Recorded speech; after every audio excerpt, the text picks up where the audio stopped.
Bapak Ibu Saudara kasih Tuhan. Mari kita mau siapkan hati, kita mau datang untuk memuji dan menyembah Tuhan. Kita mau bawa rasa syukur kita. Karena semua yang terjadi dalam hidup ini semua karena anugerah Tuhan.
Bapa, segala pujian, hormat hanya bagi-Mu Tuhan.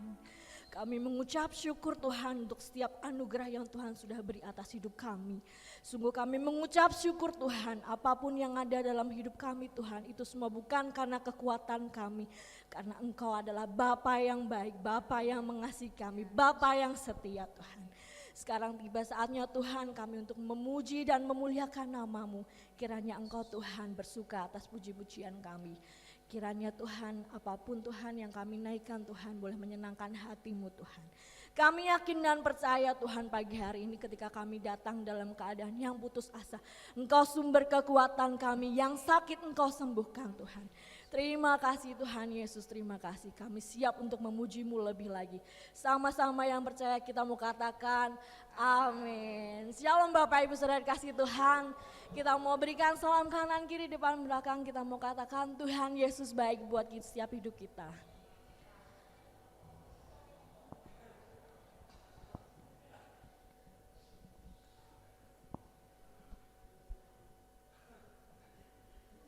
Masih dalam suasana baik berdiri ya Bapak Ibu, kita mau angkat pujian kita mau nyatakan betapa baiknya Tuhan Yesus kita.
Kita mau katakan hanya tinggal dalam dekat-Mu Tuhan kami merasa aman.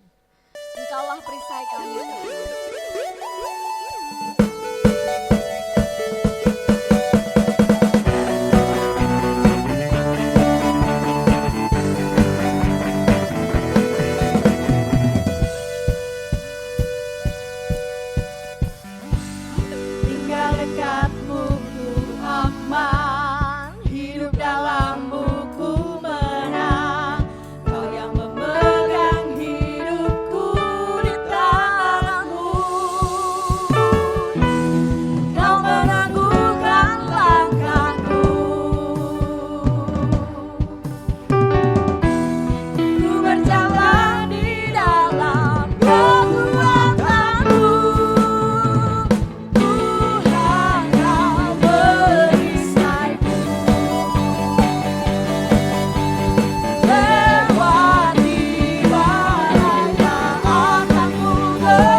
Tuhan bersama dengan Engkau. Kami mengucap syukur Tuhan, Kami punya Bapa yang baik, Bapa yang setia, Bapa yang mengasihi kami Tuhan. Terima kasih Tuhan. Sekalipun musim boleh berganti Tuhan, tapi kami yakin dan percaya kasih setiamu tetap kekal selama-lamanya Tuhan.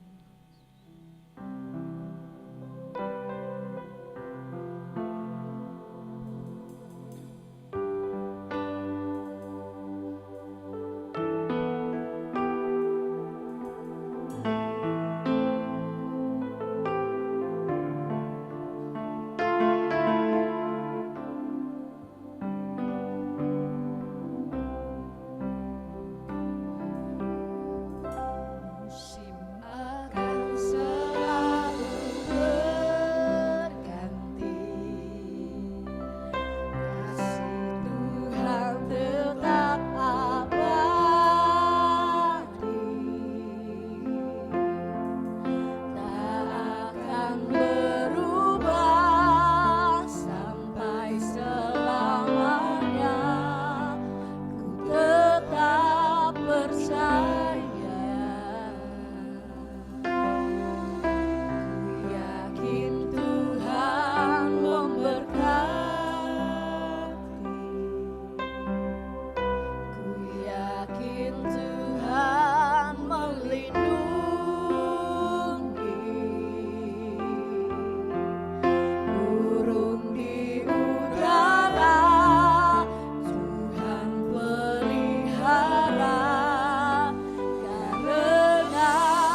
peliharaku seumur hidup.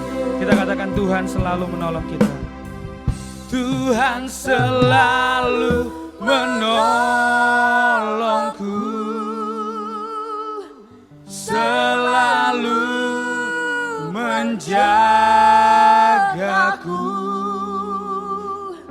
sehelai di rambutku tak akan terjatuh tanpa seizinmu. Tuhan selalu menolongku,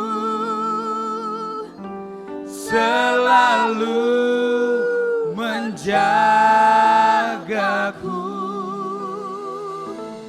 Dia mengenyangkanku dan peliharaku seumur hidupku. Oh, Tuhan selalu menolongku, selalu menjagaku, sehelai di rambutku tak akan terjatuh tanpa seizinmu. Tuhan selalu menolongku, selalu Kau jaga kami Tuhan. Dia mengenyangkanku dan peliharaku seumur hidup. Dia mengenyangkanku, Dia mengenyangkanku dan peliharaku seumur hidupku.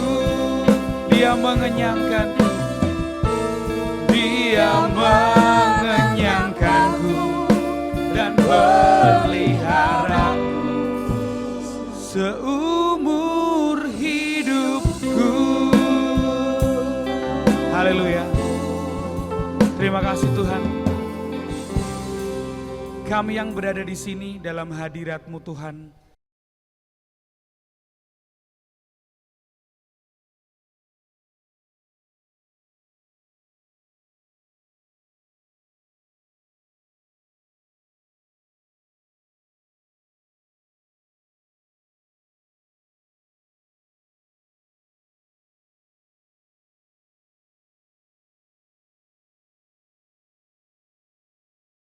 dalam kesesakan, Tuhan yang kami sembah dalam nama Yesus yang menolong kami melalui setiap musim dalam hidup kami. Sekarang Tuhan, kami hendak merenungkan bersama-sama, belajar bersama-sama bagaimana tinggal bersama dengan Engkau dan menjadi ranting yang tidak terputus. Kepadamu Tuhan Yesus, kami percayakan sepenuhnya, kami percaya kedaulatan-Mu menjaga hidup kami. Kami percayakan sepenuhnya kehidupan kami dalam kebenaran tangan-Mu Tuhan. Kami bersyukur dan kami siap merenungkan firman hari ini. Buka setiap hati kami Tuhan, buka setiap pikiran kami, supaya kami bisa menerima benih firman Tuhan yang tertanam. Dan pagi hari ini, baik kami yang saat ini menyaksikan tayangan ini di YouTube ataupun kami yang saat ini ada di tempat ini, semua boleh dimenangkan oleh firman Tuhan dan diubahkan oleh firman Tuhan. Kami bersyukur dan berdoa dalam nama Yesus Kristus, Tuhan kami yang hidup. Haleluya, amin. Bapak Ibu silakan duduk.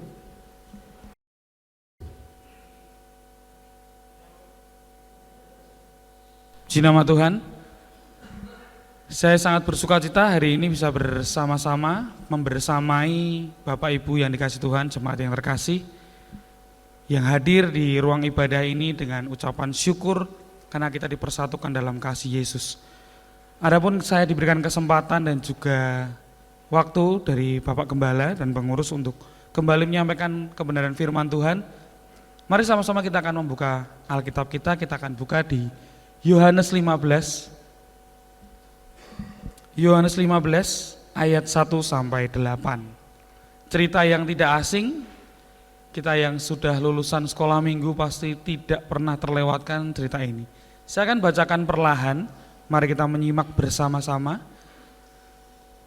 Pokok anggur yang benar. Akulah pokok anggur yang benar dan Bapakulah pengusahanya. Setiap ranting padaku yang tidak berbuah, dipotongnya, dan setiap ranting yang berbuah, dibersihkannya supaya ia lebih banyak berbuah.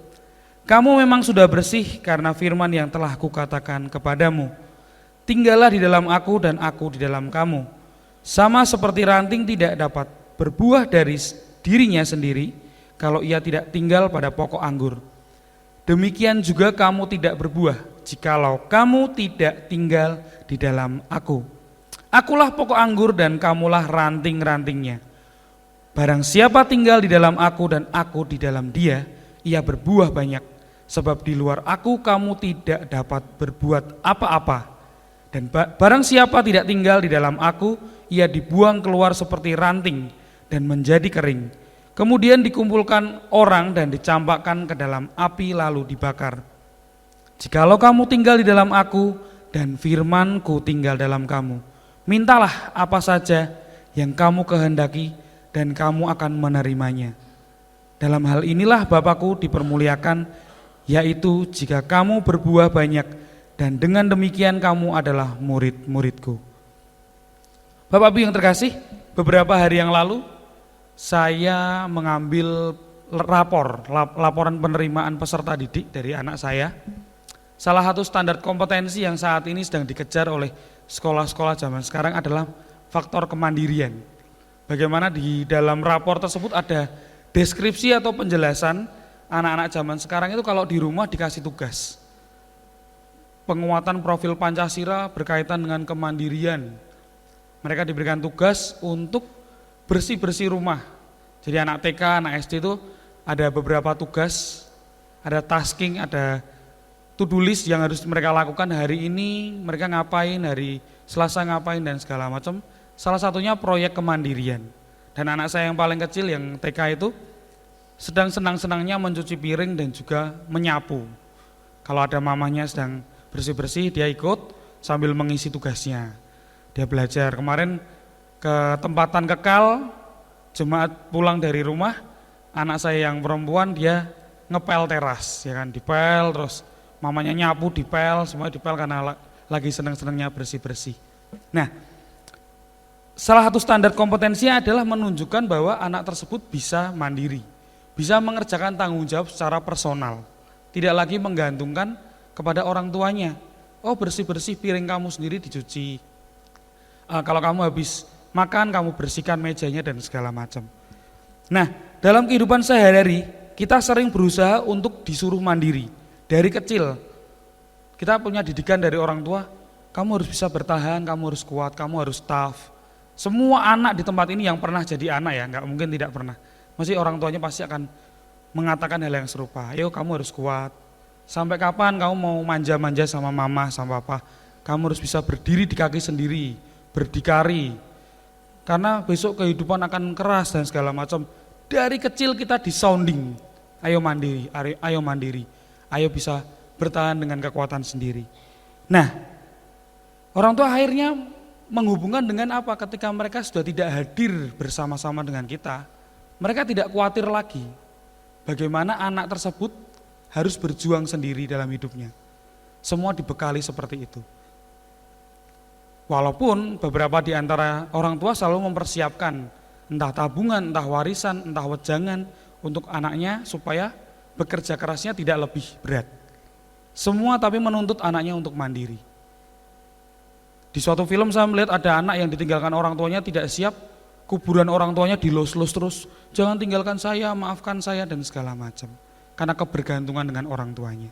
Tapi hari ini firman Tuhan hari ini, dari sudut pandang yang berbeda, saya membaca kenapa kok kita harus belajar menjadi ranting yang melekat dengan pohon, ranting yang tidak terputus. Ternyata dalam kehidupan kerohanian kita sebagai anak-anak Tuhan, sudut pandang yang berbeda yang diajarkan orang tua kita adalah di dalam Tuhan ketika kita sedang mencari Dia, hidup dalam kerohanian kita tidak perlu mandiri atau berjuang sendirian dalam hidup kita untuk mengalami yang namanya kemerdekaan rohani.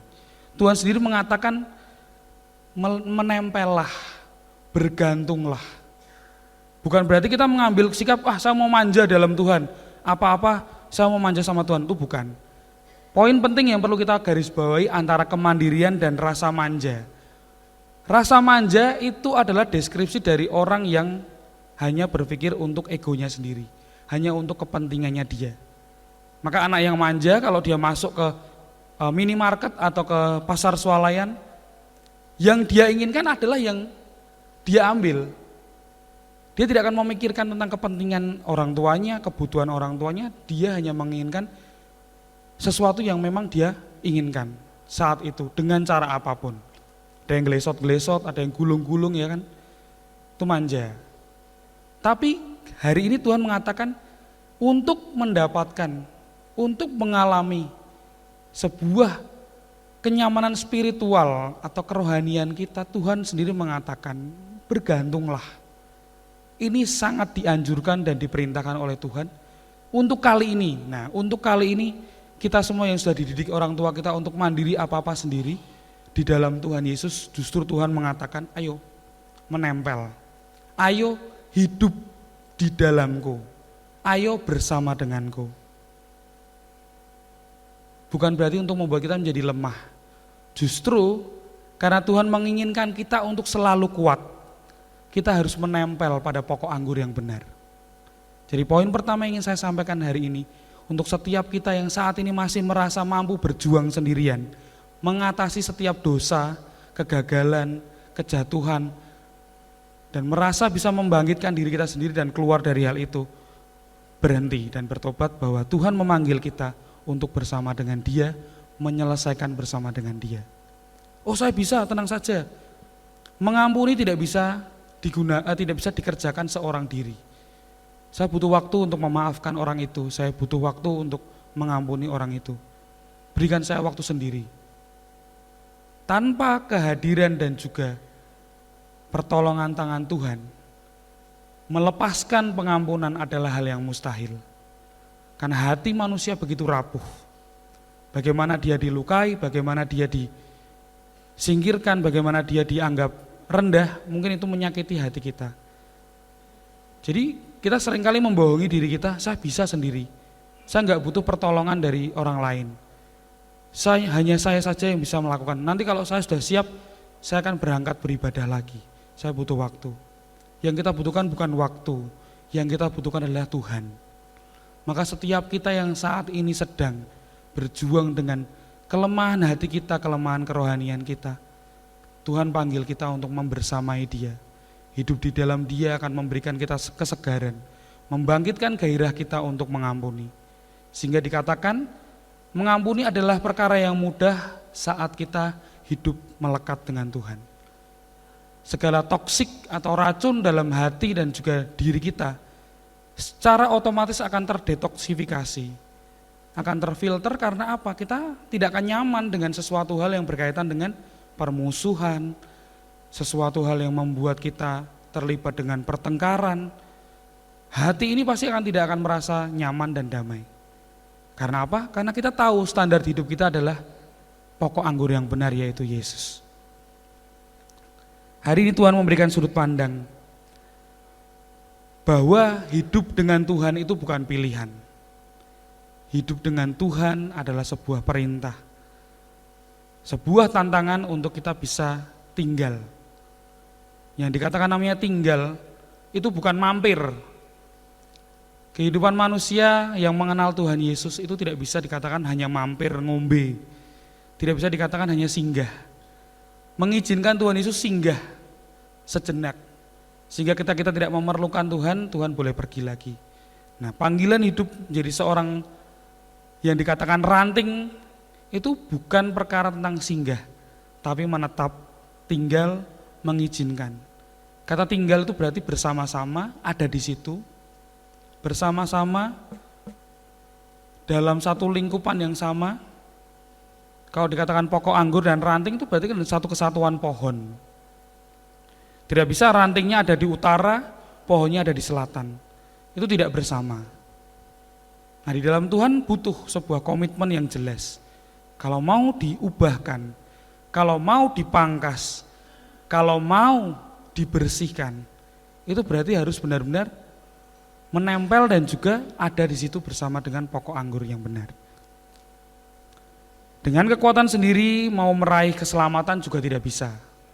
Jadi orang-orang di luar sana yang tidak mengenal Yesus, dia berusaha sekuat mungkin dengan pemahaman dan dengan logika berpikirnya, kalau aku mau selamat, aku mau berbuat baik dan segala macam. Semuanya tentang apa yang bisa dikerjakan diri sendiri untuk meraih apa yang diinginkan diri sendiri. Nah, panggilan hidup orang percaya tidak seperti itu. Kita hidup oleh anugerah. Kita hidup oleh kemurahan Tuhan. Keselamatan adalah kasih karunia yang diberikan dengan cuma-cuma. Tuhan menginginkan kita untuk datang dan hidup bersama dengan Dia, bersama-sama dengan Dia mengerjakan panggilan hidup kita.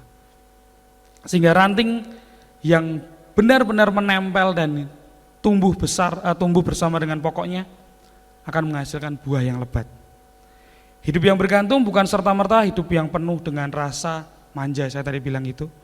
Center point-nya orang manja adalah suatu hal berkaitan dengan diri sendiri, egosentris, apa yang harus kita inginkan terjadi dan segala macam. Maka counter atau lawan dari keegoisan itu muncul di ayat ini. Jikalau kamu tinggal di dalam aku dan firmanku tinggal di dalam kamu, mintalah apa saja yang kamu kehendaki dan kamu menerimanya. Maka permintaan yang kita lantunkan kepada Tuhan, yang kita permohonkan kepada Tuhan itu bukan lagi apa yang menjadi keinginan kita secara kedagingan, tapi keinginan kita bersumber pada kedekatan kita, pengenalan kita dan ajaran dari Tuhan. Sehingga apa yang kita inginkan bukan lagi tentang diri kita, tapi apa yang menjadi keinginan Tuhan. Peristiwa penulisan Yohanes 15 ini, kalau saya buka di ensiklopedia Alkitab dan juga latar belakangnya, dialami murid-murid dan Tuhan Yesus ketika perjamuan terakhir.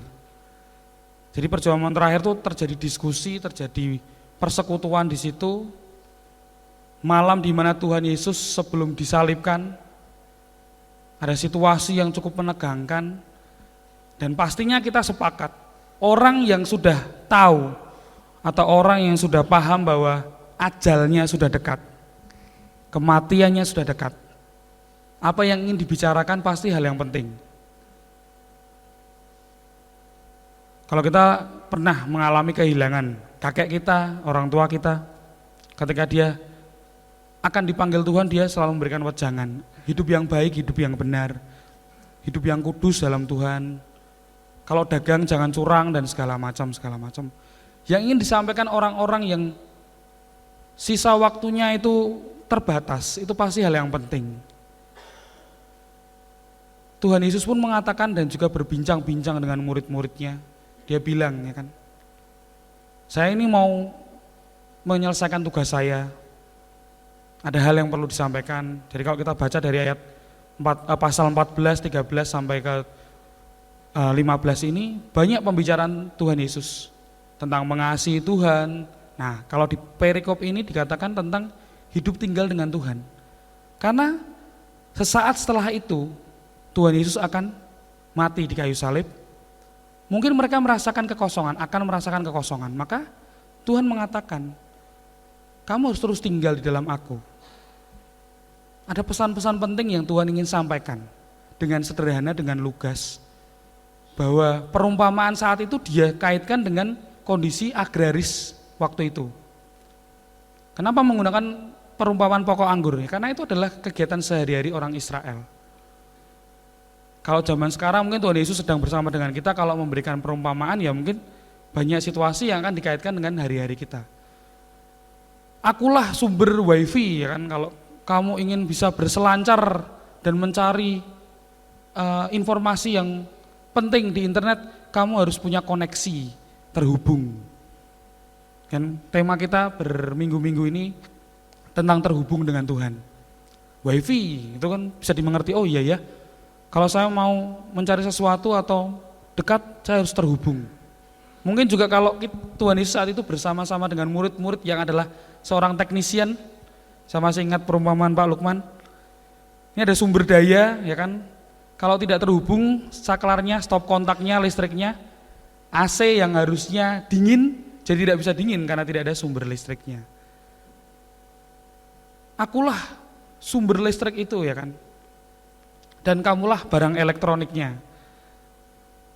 Kalau kamu tidak terhubung pada listrik itu, ya AC-mu tidak akan mendinginkan orang lain. Atau televisimu tidak akan bisa ditonton orang lain. Perumpamaan-perumpamaan sederhana itu memang Tuhan berikan supaya orang mengerti. Akulah pokok anggur, akulah pohon anggur, dan kamu rantingnya. Perumpamaan itu Tuhan berikan stimulus pada murid-muridnya supaya paham. Ini loh, aku mau pergi. Kalau aku sudah pergi, aku akan mengutus penghibur atas kamu supaya kamu tidak merasa kesepian dan kamu terus bisa merasa disertai. Nah, apa yang bisa aku pesankan sebelum aku ini menuntaskan tugasku? Ya kamu harus tinggal. Mengerjakan tugas pelayanan sebesar ini kalau tidak tinggal dalam Tuhan, ya kamu tidak akan bisa berbuat apa-apa. Itu hal konsekuensi logis. Kalau di ilmu psikologi ya, ada rumus ABC ya, antecedent, behavior, konsekuen. Antecedent itu hal yang mendasari behavior perilakunya, konsekuen itu konsekuensi dari perilakunya. Nah kalau kamu tidak menempel pada pokok anggur yang benar, ya konsekuensinya apa? Ya nggak bisa berbuat apa-apa. Jadi wajar kalau dalam kehidupan kita saat ini, seringkali kita tidak bisa berbuat apa-apa. Karena mungkin ranting kita ini sedang terputus. Gadget kita ini, gadget kehidupan kita ini sedang tidak terkonek dengan wifi yang sama dengan Tuhan. Karena itu konsekuensi logis orang-orang yang tidak bisa berbuat apa-apa dalam hidupnya.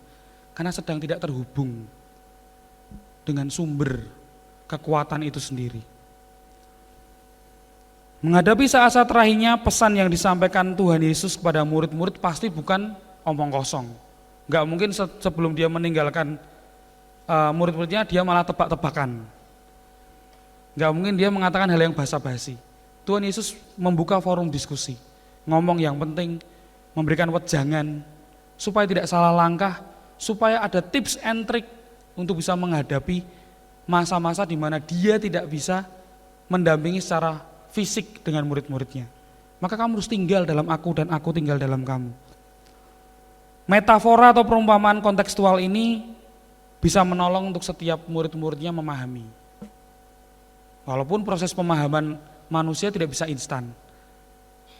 Habis Tuhan Yesus ngomong gini pun ada murid yang berkhianat, ada murid yang salah jalan juga. Tapi Tuhan Yesus tetap menggunakan pengajaran-pengajaran ini supaya kita semua tahu, memahami konteks saat itu tentang masalah perladangan perkebunan anggur ini, bisa melekat informasinya dengan jelas pada murid-murid. Pokok anggur atau pohon anggur adalah sumber kehidupan. Tanpa pokok ranting menjadi kering, layu, dan akhirnya mati.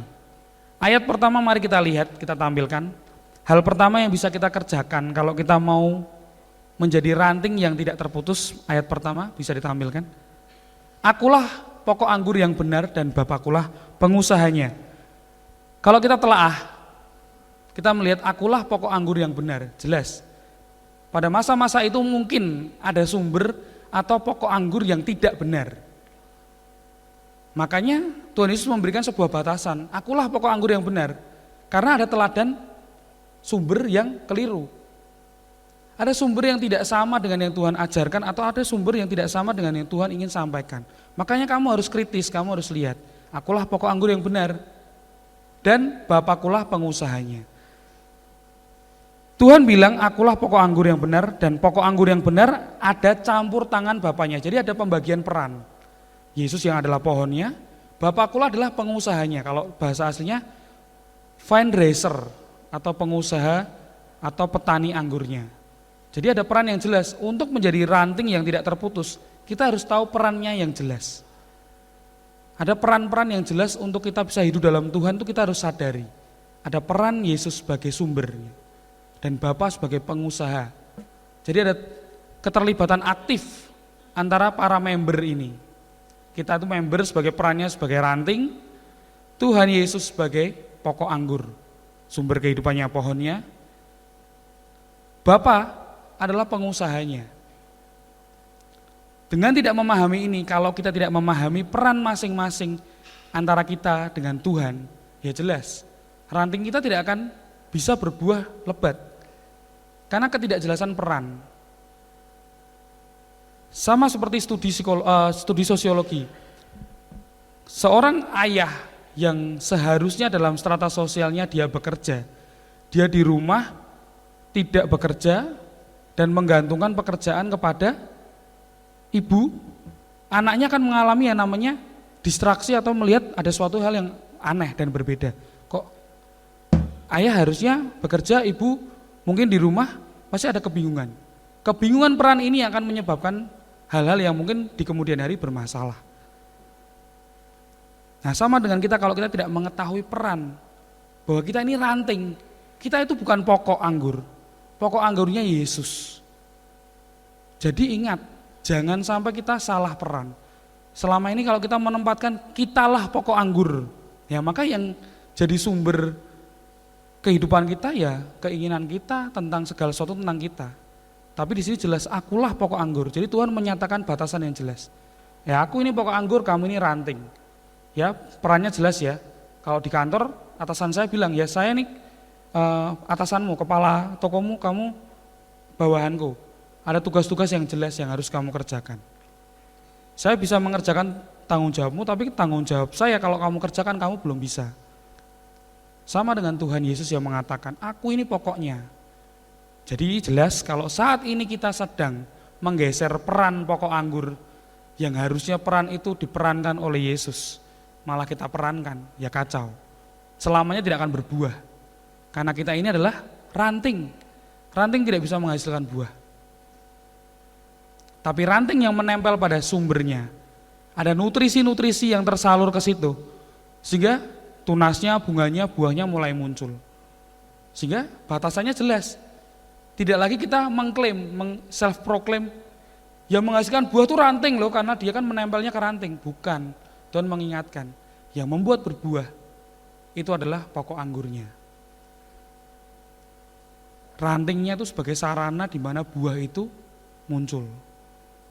Dewasa ini banyak di antara orang-orang di luar sana yang mengklaim bahwa buah kesuksesan yang saat ini kita sedang nikmati itu dari usahanya sendiri. Nah ini teguran untuk setiap kita yang merasa kesuksesan dalam mendidik anak adalah kekuatan kita, kesuksesan dalam pekerjaan ini adalah peran kita, keharmonisan dalam keluarga kita adalah usaha kita. Ternyata tidak.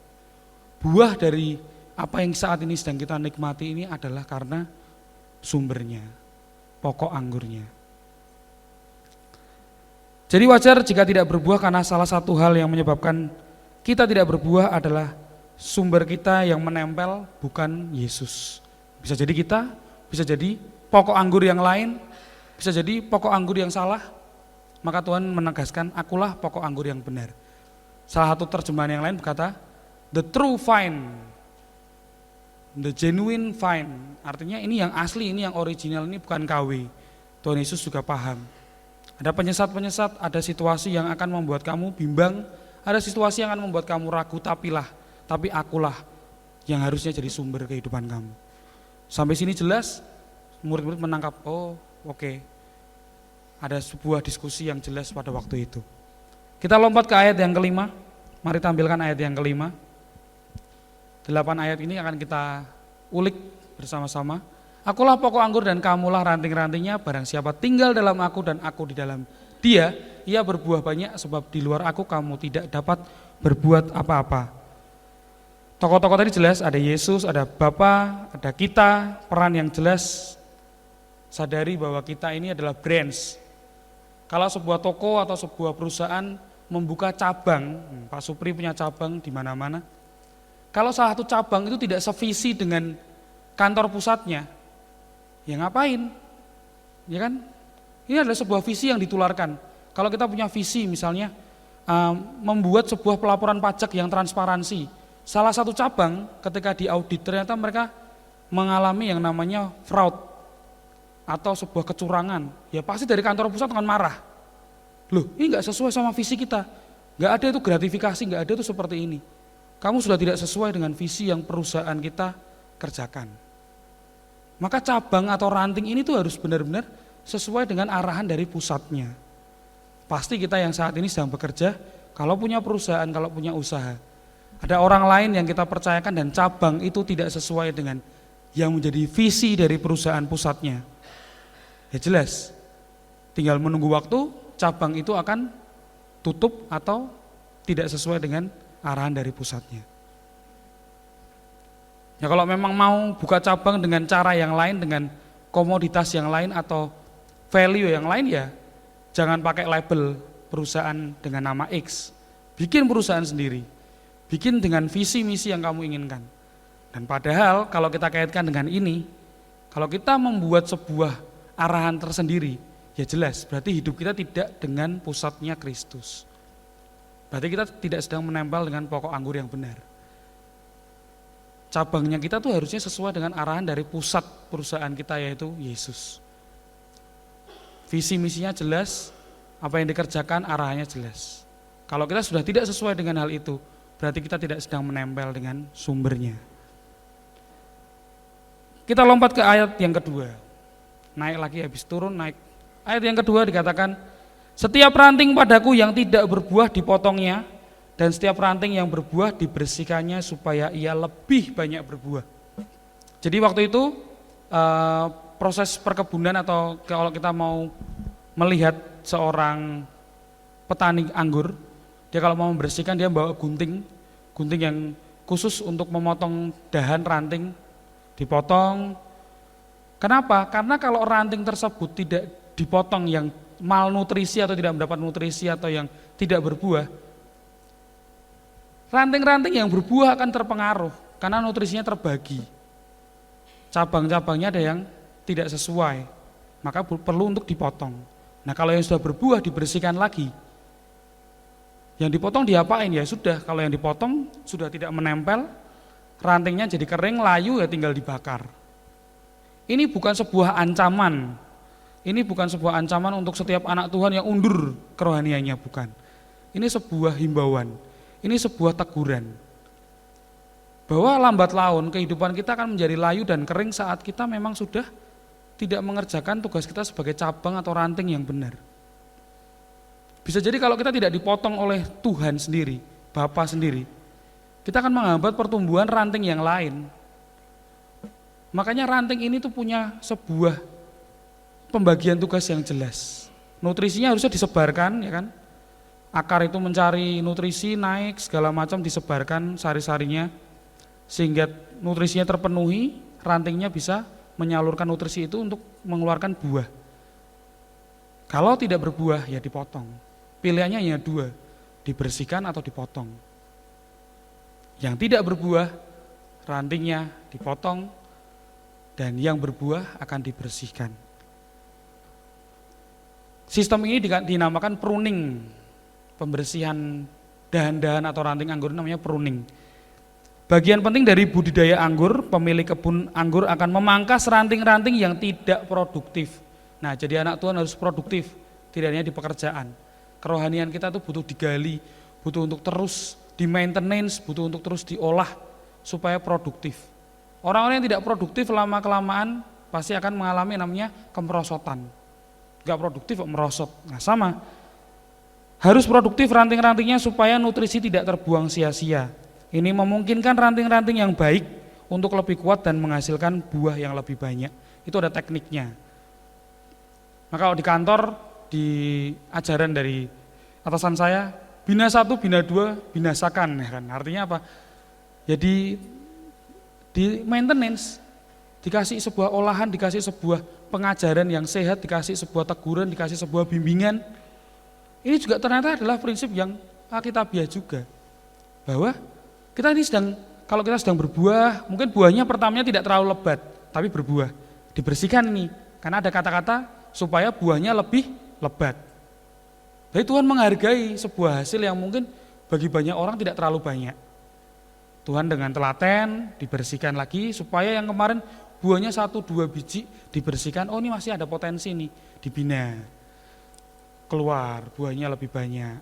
diserateni, ditelateni seperti itu, oh keluar lagi buahnya lebih lebat. Nutrisinya tersalur lebih lebat. Nah, ternyata ranting ini ternyata tidak berbuah, sudah ditelateni, dibersihkan kok tidak keluar buahnya, dibersihkan lagi tidak, oh ternyata nutrisinya tidak sampai, rantingnya tidak bekerja dengan sebagaimana mestinya, ya dibinasakan, dipotong, dan tidak berguna itu. Nah, ketidakbergunaan itu muncul karena kita tidak produktif sebenarnya. Ayat keempat, kita akan soroti ayat keempat, kita muter-muter 1-8. Tinggallah di dalam aku, dan aku dalam kamu, sama seperti ranting tidak dapat berbuah dari dirinya sendiri. Belum pernah lihat kan, di jalan ada ranting tergeletak tiba-tiba mengeluarkan mangga ya kan? Tidak ada, enggak logis, kecuali kalau itu memang sulapan prostetik atau yang tidak asli itu mungkin bisa dibuat. Tapi kalau ini kita bicara tentang organisme, tentang tumbuhan yang memang harus ada nutrisinya, ranting yang tergeletak di jalan itu nggak akan bisa keluarkan buah. Dia bukan pohon, dia bukan sumber dari pohon tersebut. Ranting tidak dapat buah dari dirinya sendiri kalau ia tidak tinggal pada pokok anggur. Demikian juga kamu tidak berbuah jikalau kamu tidak tinggal di dalam aku. Di penerjemahan bahasa Indonesia sehari-hari itu dipilih sinonim atau persamaan kata, kan tinggallah ya. Tinggallah ini diganti dengan kata bersatu. Bersatulah denganku. Bersatu berarti tidak memisahkan diri dan terus menempel. Karena fungsi mutlak dari pohon anggur adalah sumber nutrisi dan sumber hidup. Sekali tidak menempel, nutrisi tidak tersampaikan, jangankan berbuah, bertahan pun tidak akan bisa. Jadi di bahasa Indonesia sehari-hari diterjemahkan bukan tinggallah, tapi bersatulah. Kata-kata bersatu tidak tercerai, tidak terpisah. Maka kalau mau berbuah banyak ya bersatu dengan Tuhan. Jangan oposisi, jangan ada di pihak lawannya Tuhan. Wong kita satu visi, kita satu pandangan, kita satu sumber. Berarti kita harus melekat.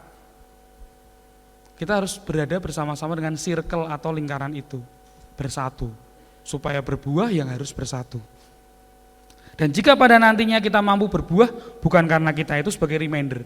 Dikatakan ini kan, demikian juga kamu tidak berbuah jika kamu tidak tinggal dalam aku. Ranting tidak dapat berbuah dari dirinya sendiri. Sehingga tadi yang saya katakan, kalau sampai kita punya menikmati banyak buah, keluarganya rukun, karirnya baik, kesehatannya terjaga, itu buah yang kita nikmati karena tinggal dengan Tuhan. Bukan lagi kita membusungkan dada, kita bilang ini karena usahaku bertahun-tahun aku rintis. Kita jangan sampai melupakan, jangan sampai merasakan keangkuhan seperti itu. Semua karena anugerah Tuhan. Nah, bagaimana menjadi ranting yang tidak terputus tadi? Jelas ketahui peran. Yang kedua, tinggal di dalam Kristus. Kita lihat di ayat ke-7. Ayat hafalan kita ini ya. Ayat yang ke-7, jikalau kamu tinggal di dalam aku. Syaratnya adalah tinggal bersatu dengan Kristus. Hidup dalam relasi yang intim ini sudah dijelaskan oleh hamba Tuhan yang sebelumnya juga, terhubung, terkoneksi, hidup bersama dengan Tuhan. Hidup dalam relasi yang erat, tidak hanya mengenal secara intelektual dan pengetahuan, tidak hanya mengenal Tuhan secara kognitif. Tuhan butuh sebuah encounter, perjumpaan secara pribadi. Tuhan butuh yang namanya sebuah relasi, hubungan. Kita butuh sesuatu hal yang memang dekat dengan Tuhan. Jadi tidak hanya mengenal Tuhan secara kemampuan intelektual saja. Oh, aku tahu, penulisan kitab Matius adalah pada abad segini oleh sini dan segala macam. Mengetahui hal itu tuh tidak salah. Tapi yang Tuhan inginkan adalah tinggal bersama dengan Dia, berarti punya keakraban, kekaripan dengan Tuhan. Tidak hanya mengenal secara intelektual, tapi juga secara rohani, punya kedekatan secara spiritual dengan Tuhan. Dan konsekuensi tinggal di dalam Kristus adalah mendapatkan kekuatan rohani. Jadi jangan heran kalau anak Tuhan itu dihajar oleh badai kehidupan, mereka tetap tegar berdiri. Karena mereka tahu, mereka bersumber pada sukacita dari surga. Mereka bersumber pada Kristus yang adalah sumber kehidupan mereka. Kalau dunia tidak bisa menawarkan hal yang menyenangkan, di dalam Kristus ada sukacita. Jadi poin yang pertama tadi mengetahui peran kita, poin yang kedua ini tinggal di dalam Tuhan. Poin yang ketiga, hidup dalam ajaran firman. Katakan, jikalau kamu tinggal dalam aku dan firmanku tinggal di dalam kamu. Bahasa Indonesia masa kini atau sehari-hari mengatakan, apabila kalian tetap bersatu dengan aku dan ajaranku tinggal dalam hatimu.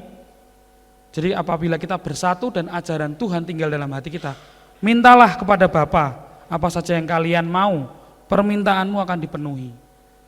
Wah, berarti aku bisa meminta apapun? Bisa. Jadi apakah jawaban doanya kita ya, tidak, dan menunggu? Ternyata tidak. Jawaban doa kita akan selalu ya.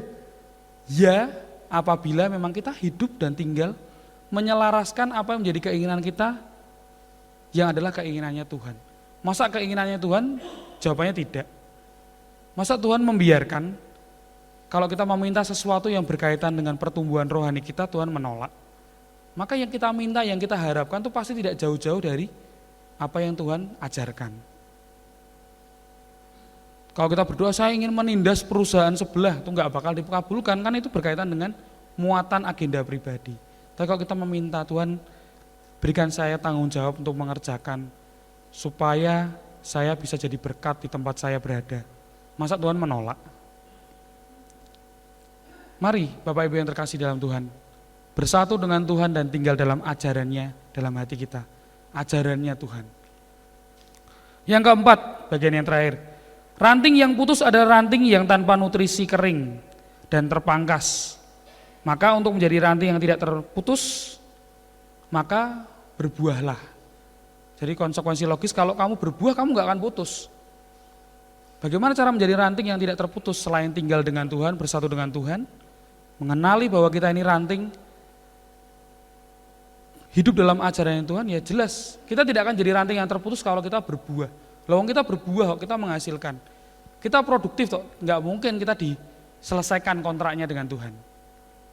Karyawan-karyawan tidak produktif dipensiunkan, diselesaikan, karena wajar tidak produktif. Nah, ternyata kita masih produktif ini. Rambutnya sudah putih semua, ternyata masih melayani dengan sungguh-sungguh, melayani jiwa-jiwa yang terhilang, kehidupannya tidak lagi untuk dirinya sendiri. Itu masih berbuah. Jangan merasa bahwa usia saya sudah tidak produktif. Ternyata Tuhan masih pakai kita untuk terus berbuah lebat. Tidak ada batasan waktu untuk kita melayani Tuhan. Bagaimana menjadi ranting yang tidak terputus? Ya teruslah berbuah. Bagaimana terus berbuah? Bersatulah dengan Kristus. Tinggallah di dalam Dia. Yohanes 15 ayat 8, terjemahan firman Allah yang hidup. Murid-muridku yang sejati menghasilkan buah. Murid-muridku yang sejati menghasilkan buah yang berlimpah-limpah. Ini mendatangkan kemuliaan besar kepada Bapakku. Yang jadi pengusahanya senang. Pohonnya produktif. Dimuliakan. Jadi katakan murid-muridku yang sejati itu berbuah lebat. Sediakan diri kita untuk dipangkas, untuk dibersihkan ya kan, dipotongi yang dahan-dahan yang tidak berguna, yang membuat nutrisinya tidak tersampaikan, dibersihkan. Persamaannya dipotong sama dibersihkan sama-sama sakit. Cuma konsekuensinya adalah kalau yang dipotong itu selesai, yang dibersihkan walaupun ada sesetan, ada sayatan, dibersihkan harus mengurangi sesuatu yang kotor, tapi endingnya beda, endingnya ada buahnya. Sama-sama mengalami rasa sakit, ya kita harusnya memilih untuk berbuah, bukan dicampakkan, dibakar seperti itu. Buah apa yang mau kita hasilkan dalam kehidupan kita, mari kita renungkan. Mari kita renungkan bahwa buah itu berbicara tentang hasil produksi yang bisa bermanfaat. Jadi percuma kalau kita hidup mengaku murid Kristus, kalau ternyata dalam kehidupan kita sehari-hari tidak punya impact untuk dinikmati buahnya. Nah, buah yang bisa dilihat paling gampang apa? Ya seringkali kita bersinggungan dengan orang lain apa ya? Buah roh ya kan? Sering disinggung oleh para pembicara. Kasih sukacita, damai sejahtera, kesabaran, kemurahan, kebaikan, kesetiaan, kelemah lembutan, penguasaan diri. Semua itu bisa dievaluasi, bisa dilihat buahnya. Kondisi psikologis orang tidak bisa dilihat, kita tahu. Tapi lewat behavior atau perilaku, seseorang bisa dilihat. Orang malas itu tidak bisa diukur. Malas itu apa toh? Tapi perilaku malasnya adalah tidak mengerjakan PR. Itu bisa dilihat, bisa dievaluasi. Hidup kita dalam kerohanian kita bisa dievaluasi. Tidak mungkin orang-orang yang hidup dalam Tuhan, kehidupan mereka itu memicu pertengkaran. Tidak mungkin orang yang hidup tinggal dalam Tuhan menginginkan kecurangan dalam hidup mereka. Karena jelas buah itu dihasilkan ya dari pohon yang benar, ya keluarnya hal yang berkaitan dengan kebenaran. Jika Tuhan sendirilah yang minta kita untuk menghasilkan yang buah yang baik, itu semata-mata untuk kemuliaannya dan dinikmati olehnya dan di sekitar kita. Tidak berbicara tentang keegoisan kita dan keuntungan kita sendiri. Maka hasilkanlah buah yang sesuai dengan pertobatan akan cintamu pada Tuhan. Buah pertobatan akan muncul, akan kasih kita pada Tuhan. Buah yang baik adalah cerminan dari karakter dan kehendak Tuhan dalam kehidupan kita. Tidak hanya terlihat matang dari luarnya saja, tapi dalamnya juga produktif. Di toko jualan buah, kelihatannya bagus-bagus, seger-seger. Pas dibuka ternyata dalamnya busuk. Nah, Tuhan tidak mau hal seperti itu. Tercermin baik di luar, tapi di dalamnya keropos. Itu hal yang Tuhan tidak suka. Maka biarkan nutrisi-nutrisi dari Tuhan itu masuk dalam tubuh kita, dalam diri kita. Supaya yang terpancar dalam kehidupan kita itu buah yang baik, yang dari Tuhan, sehingga orang lain lihat Tuhan lewat kehidupan kita. Mari kita berdoa. Saya undang untuk rekan-rekan singer dan worship leader untuk memuji Tuhan bersama-sama dengan jemaat. Lebih dari segalanya ku berharap padamu.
Berada dekatmu, alangkah dalam kasih-Mu memenuhi hidupku. Tenanglah jiwaku dalam naungan sayap-Mu, menembus awan gelap-Mu, pandang kemuliaan-Mu selalu. Ku rindu lekat dalam hati-Mu, mengikuti rencana-Mu, Yesus Tuhan Rajaku. Mari kita bangkit berdiri, kita lantunkan pujian ini dengan sepenuh hati kita. Lebih dari segalanya, Lebih dari segalanya, ku berharap padamu. Lebih dari para penjaga, mengharap fajar pagi. begitu rindu hati kami Tuhan. Begitu rindu hatiku berada dekatmu, alangkah dalam kasih-Mu memenuhi hidupku. Tenanglah jiwaku dalam naungan sayap-Mu,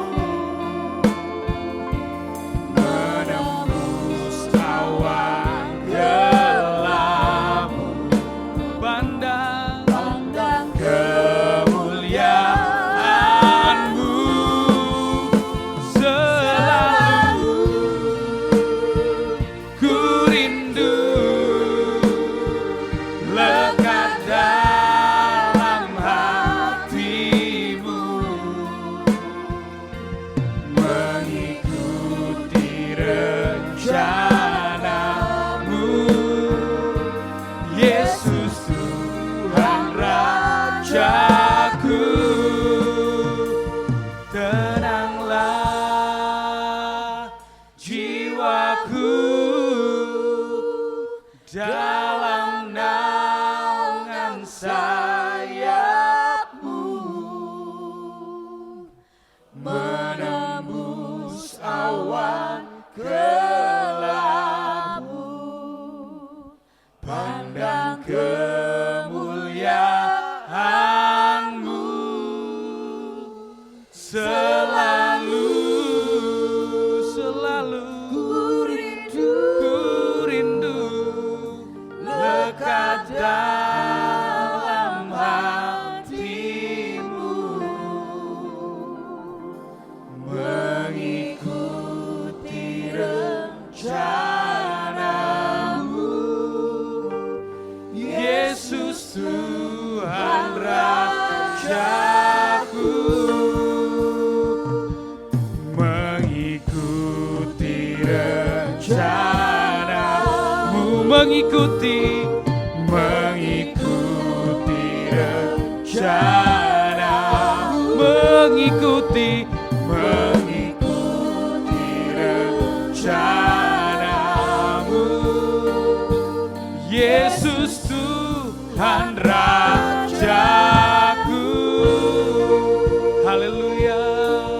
Kami mau mengikuti-Mu Tuhan, kami mau dekat bersama-Mu Tuhan, kami mau tinggal dalam-Mu Tuhan, kami mau terhubung, kami mau tinggal dalam-Mu. Biarkan kasih-Mu tinggal dalam kami Tuhan, biar firman-Mu melekat, biar kasih-Mu terpancar, biar hidup kami menjadi surat terbuka, biar hidup kami mampu menjangkau jiwa-jiwa yang terhilang. Oh, bersihkan kami Tuhan, layakkan kami, jadikan kami ranting-ranting yang berbuah lebat. Biarkan kami menghasilkan buah yang berkenan padamu. Terima kasih Tuhan, terima kasih Tuhan. Tuhan, kami rindu untuk terus mengenal Engkau lebih dalam lagi Tuhan. Mengenal kebenaran-Mu yang sejati, yang memerdekakan setiap keraguan dalam hidup kami. Membuat hidup kami bisa melangkah dengan satu harapan yang baru, yaitu hidup dengan Tuhan. Membawa harapan yang baru, bahwa fokus kami kepada pertumbuhan kami dalam Tuhan. Membawa sebuah nilai-nilai yang baru, yaitu mempermuliakan Engkau Tuhan di atas segalanya. Kami percaya Tuhan, perenungan firman kami berakhir, tapi kuasa-Mu terus menyertai kami. Engkau yang terus berdaulat membersamai kami, mendampingi kami untuk mengerjakan. Setiap langkah hidup kami dan setiap musim dalam hidup kami ada penyertaan Tuhan.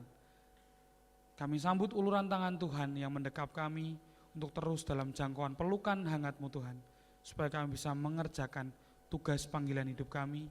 Kami yang dipanggil untuk memuridkan semua bangsa agar mengenal Tuhan. Biarkan hidup kami terpancar kebaikan Tuhan, terpancar belas kasihan dari Tuhan, terpancar kemurnian dan ketulusan dari Tuhan, sehingga setiap orang boleh mengenal Kristus dalam hidup kami. Kami bersyukur, biarkan untuk setiap firman yang boleh kami dengar, yang kami renungkan hari ini, tertanam kuat, berakar, bertumbuh dan berbuah, menjadikan kami pelaku firman Tuhan. Menjadikan kami ranting yang terus menempel pada sumber yang benar, pokok anggur yang benar, yaitu Kristus Yesus sendiri. Kami sudah berdoa, kami serahkan kehidupan kami ke dalam tangan Tuhan Yesus. Haleluya, amin.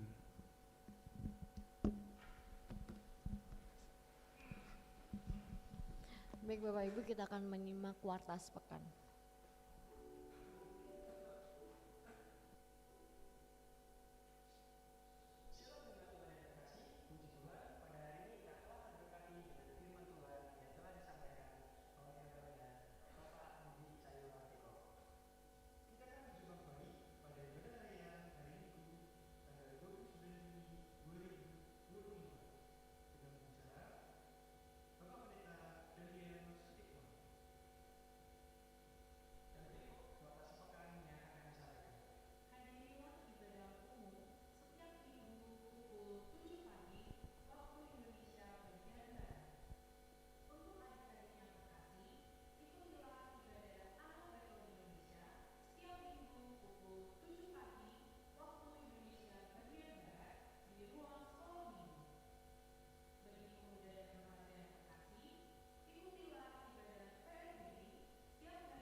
tambahan. Ikutilah ibadah kebaktian Padang yang akan diadakan pada hari Jumat tanggal 27 Juni 2025 di Banyukuning, Bandungan. Pendaftaran dan pelunasan pembayaran terakhir hari ini. Jadi Bapak Ibu yang kemarin sudah mendaftar dan belum melakukan pembayaran bisa dilakukan pembayaran pelunasan terakhirnya hari ini. Peserta kebaktian Padang diwajibkan kumpul di gereja pukul 7 pagi. Peserta diharapkan membawa yang pertama botol minum sendiri, karena nanti setelah ibadah Padang di Banyukuning kita akan ada kegiatan di Celosia, jadi silahkan membawa botol minum sendiri untuk bekal. Kemudian yang kedua pakaian berenang jika ingin berenang. Kemudian yang ketiga membawa jaket atau topi atau payung. Yang keempat obat-obatan pribadi. Baik Bapak Ibu, kita akan memberikan persembahan, kita akan berdoa terlebih dahulu. Tuhan, kami mengucap syukur untuk ibadah yang Tuhan sudah sertai dari awal hingga saat nanti. Tuhan, kami akan memberikan persembahan. Tuhan, kiranya Tuhan memberkati tangan-tangan yang memberi. Tuhan, kiranya persembahan kami ini boleh menjadi dupa yang harum, boleh menjadi kemuliaan Tuhan di tempat ini atas pekerjaan-Mu Tuhan. Terima kasih Tuhan Yesus, terima kasih kami menyerahkan persembahan kami ini. Hanya di dalam nama-Mu kami berada mengucap syukur. Haleluya, amin. Kita angkat pujian Engkau Baik.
Bapak Ibu, saya ada dua event yang perlu saya ingatkan sekali lagi, yaitu kebaktian Padang hari Jumat, dan minggu depan itu akan ada tamu Bapak Pendeta Daniel Sutekno mengakhiri tema kita In Christ Alone. Ya, ajak teman-teman supaya semua kita diberkati. Mari kita akhiri ibadah kita. Tuhan, kami bersyukur untuk ibadah yang telah Tuhan berkati sepanjang ibadah kami pagi ini, baik lewat pujian, lewat pemberitaan firman-Mu. Kalau kami ingin menjadi ranting yang tak pernah putus, telah disampaikan oleh hamba-Mu Bapak Didi bahwa kami wajib tetap terus melekat kepada pokok anggur yang benar. Dan di situ kami akan menjadi anak-anak Tuhan yang berbuah lebat. Berkati hamba-Mu Bapak Didi yang sudah membagikan berkat firman Tuhan. Engkau memberkati keluarga di mana hamba-Mu tinggal untuk membawa kemuliaan nama-Mu. Berkati juga tangan-tangan yang pagi ini sudah memberikan persembahan buat kemuliaan pekerjaan Tuhan. Kami tahu Tuhan, Engkau tidak pernah berhutang, karena itu setiap rupiah yang kami berikan untuk Engkau, kami percaya Tuhan memberi Tuhan. Dan kami juga berdoa buat jemaat Tuhan yang mungkin belum bisa memberi karena keterbatasan mereka. Tuhan berkati mereka sehingga di kesempatan lain Tuhan mereka juga memberikan kesempatan untuk memberikan